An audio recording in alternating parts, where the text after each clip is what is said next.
From the Royal Lodge, a 30-room mansion fit for a prince, to Marsh Farm, a modest cottage on the edge of the Windsor estate. This is the fall of Prince Andrew. And according to royal insiders, he's not going quietly.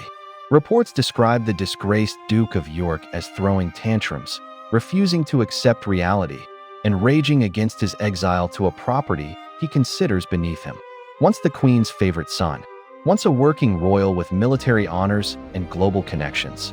Now, a man stripped of his titles, his reputation destroyed, forced to downsize from palace to cottage. But Andrew isn't accepting his fate. He's fighting back, digging in his heels, making life difficult for everyone around him. This is the story of a prince who refuses to believe his reign is over. A man clinging to the remnants of privilege while the world watches his spectacular downfall. This is the tantrum heard round the palace.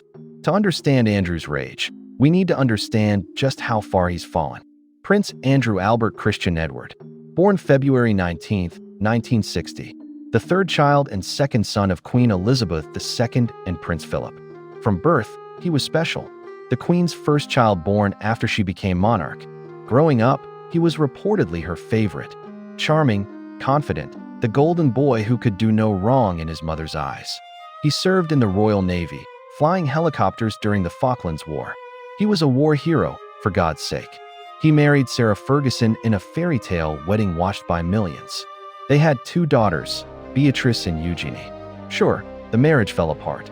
Yes, there were scandals, Fergie's financial troubles, his own questionable business connections, the endless tabloid stories about Air Miles Andy and his expensive tastes. But Andrew always had protection. The Queen's protection, royal status, military titles, a £249,000 annual allowance from the sovereign grant, and most importantly, the Royal Lodge. This isn't just a house. It's a 30-room, Grade 2 listed mansion in Windsor Great Park, 98 acres of private grounds. A mini palace. It was the Queen Mother's residence for decades before Andrew took it over in 2004 on a 75-year lease from the Crown Estate. Andrew spent millions renovating it. It became his sanctuary, his statement, his proof that despite everything, he was still a prince, still royal, still important. He loved that house, probably more than he should have. But then came the scandal that would destroy everything. Jeffrey Epstein, Virginia Giuffre, the allegations. The disastrous BBC interview in November 2019 where Andrew tried to defend himself and instead sealed his fate. Within days, he was forced to step back from royal duties. Within 2 years, the Queen stripped him of his military titles and royal patronages. In 2022, he settled a civil lawsuit with Virginia Giuffre for a reported £12 million.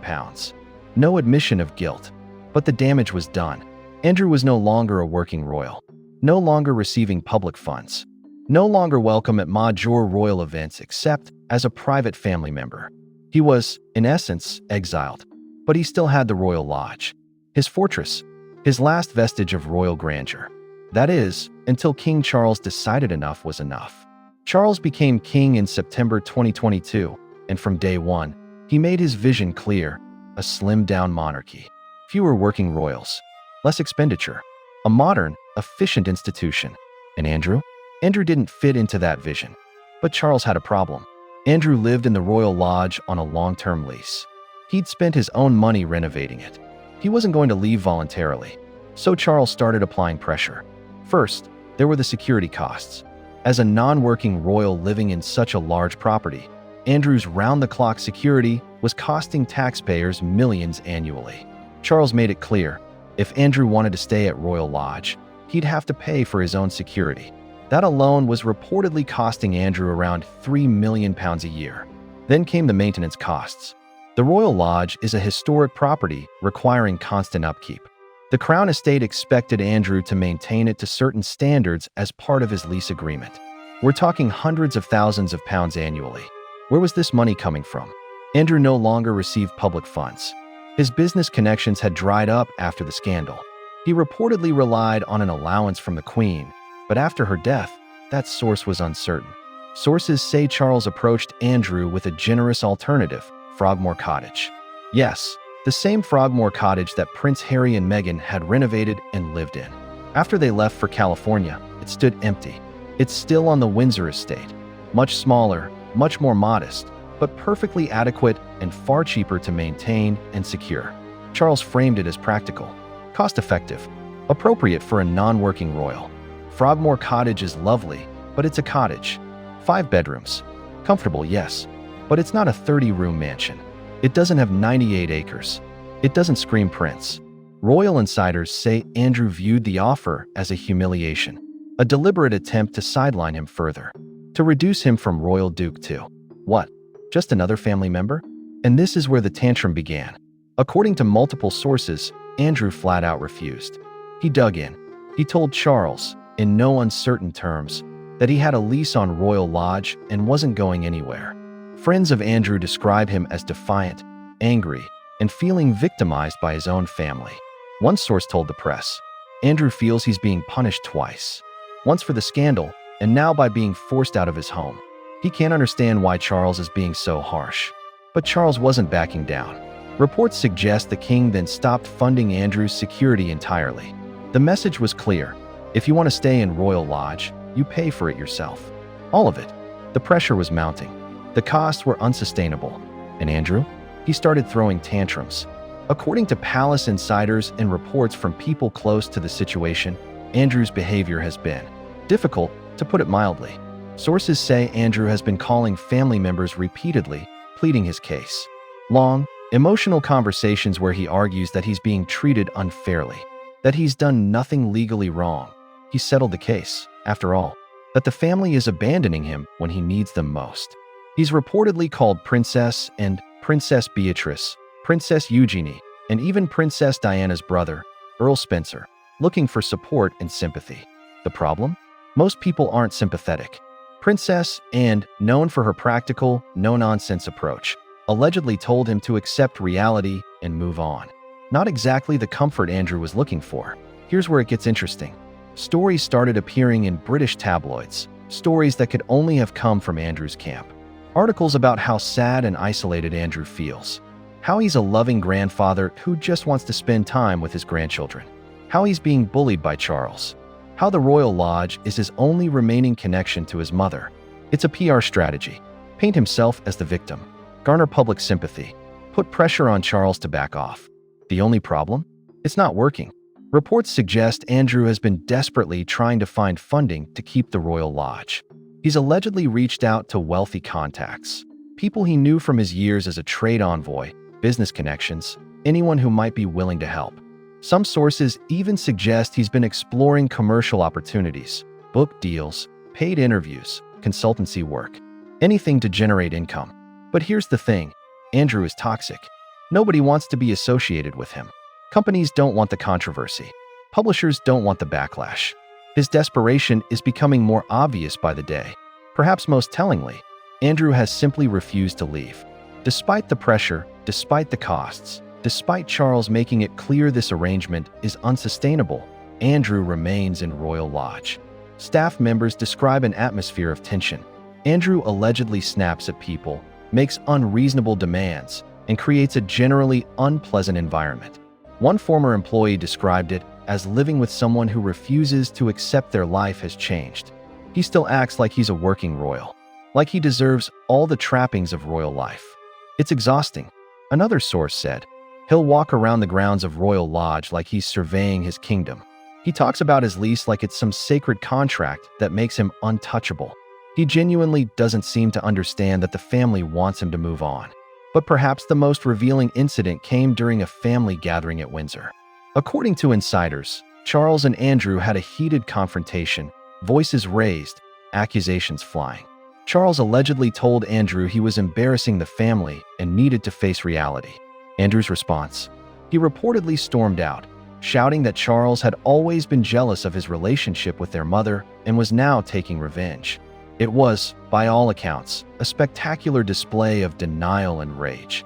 The question everyone's asking, why? Why is Andrew fighting this so hard? To understand Andrew's tantrums, we need to understand what Royal Lodge represents. It's not just a house, it's his identity. Think about it. Andrew's entire life has been defined by being royal. He's never had to work a normal job, never paid rent like ordinary people, never faced the consequences that someone without royal privilege would face. The Royal Lodge is tangible proof that he's still a prince, that he still matters, that despite everything, he hasn't lost everything. Giving it up means admitting defeat, admitting his life has fundamentally changed, admitting he's no longer the golden boy, the queen's favorite, the war hero, the important royal. Psychologists who study privilege and power say this is classic behavior. When someone loses status, they cling to whatever symbols of that status remain. The bigger the fall, the harder they fight to keep those symbols. Despite his public denials, Andrew must know how people see him. He must read the headlines, see the comments, feel the judgment. Moving from Royal Lodge to Frogmore Cottage, the house Harry and Meghan lived in and then vacated, would be a public admission of diminished status. Everyone would know. Everyone would talk about it. The media would have a field day with the symbolism. For someone as image-conscious as Andrew, that's unbearable. One royal commentator explained it this way: Andrew has built his entire self-worth around being royal. Without that, who is he? He's never developed an identity beyond his title. So he fights for the trappings of royalty because without them, he has to confront who he actually is. But here's the brutal truth: public sympathy is running out. Social media is particularly harsh. When news broke about Andrew's refusal to leave Royal Lodge and his tantrums, the reaction was swift and unforgiving. Imagine being upset about downsizing to a cottage while the rest of us struggle to pay rent. He settled a lawsuit for abuse allegations and thinks he deserves a mansion. The audacity. Charles is right. Andrew needs to accept reality. He's not a working royal. He doesn't deserve taxpayer-funded security and a palace. Those tantrums show exactly what kind of person he is. Entitled, out of touch, no accountability. Even among traditionally royalist crowds, the support for Andrew is virtually non-existent. A recent poll showed that over 80% of Britons believe Andrew should move out of Royal Lodge. Only 8% think he should be allowed to stay. The public has made its verdict clear: Andrew's time is up. But Andrew isn't listening to the public. He's listening to his own wounded pride. As of now, Andrew remains at Royal Lodge, still defiant, still refusing to accept his fate.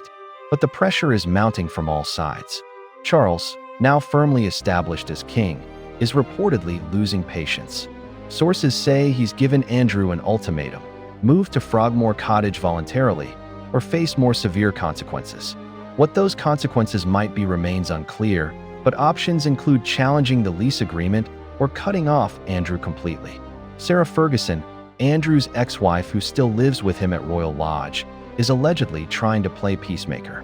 But even she reportedly admits the situation is unsustainable.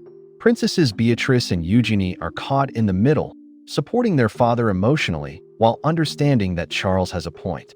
Financial reality is also closing in. Maintaining Royal Lodge costs millions. Andrew's income sources are limited. His investment portfolio has taken hits. The money is running out. At some point, he simply won't be able to afford to stay. Pride doesn't pay security bills. Tantrums don't cover maintenance costs.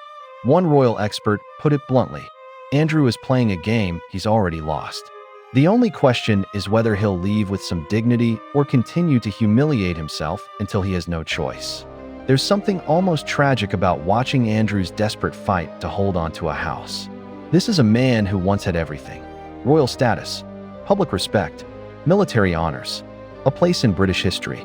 And through his own choices, his associations, his judgment, his disastrous attempts at damage control, he lost it all. Now he's clinging to the last physical symbol of his former life, throwing tantrums like a child being told to share his toys.